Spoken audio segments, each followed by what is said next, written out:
இந்து அதிரடிப்படை தலைவர் ராஜகுரு, அகில பாரத உத்தரசேனா தலைவர் லட்சலிங்கம் ஜி அவர்கள், இந்து பாதுகாப்பு படையினுடைய தலைவர் கண்ணன்ஜி அவர்கள் தலைமையிலே இன்று கரூர் மாவட்ட ஆட்சியர் அவர்களிடத்திலே இந்து சமய அறநிலைத்துறை இடங்களை இனாம் இடம் எது, இந்து அறநிலைத்துறைக்கு சொந்தமான கோயில் நிலங்களை தாரை வார்த்து கொடுக்கக்கூடாது என்பதை வலியுறுத்தி அதை ஆட்சியர் அவர்களிடத்திலே மனுவாக கொண்டு வந்து கொடுத்தோம்.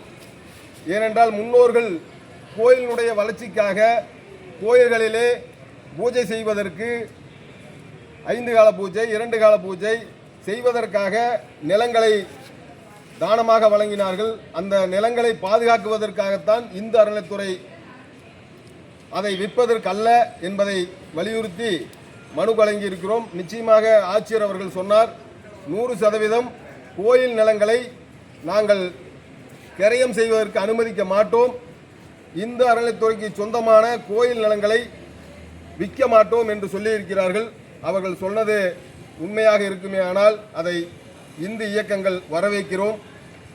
தமிழகம் முழுவதும் உள்ள கோயில்களை பாதுகாப்பதற்கு இப்பொழுது அமைச்சராக உள்ள மாண்புமிகு ரமேஷ் அவர்கள் சொல்லுகிறார், கோயிலிலேயே பிரசாதம் செய்யப்பட்டு விநியோகம் செய்யப்படும் என்று. அதை நாங்கள் வரவேற்கிறோம். அதே போலவே கரூரிலே 3000க்கும் மேற்பட்ட ஏக்கர் நிலங்கள் அரசியல்வாதிகளும் ரியல் எஸ்டேட் செய்கின்றவர்களும் அபகரிக்க முயற்சி செய்கிறார்கள் என்கின்ற அச்சம் இருந்ததால் இந்த மனுவை வழங்கியிருக்கிறோம். அரசு இந்த நிலங்களை பாதுகாக்க வேண்டும் என்பது இந்து இயக்கங்களின் கோரிக்கை. அதை நிறைவேற்றுவார்கள் என்பது நம்பிக்கை இருக்கிறது. நன்றி, வணக்கம்.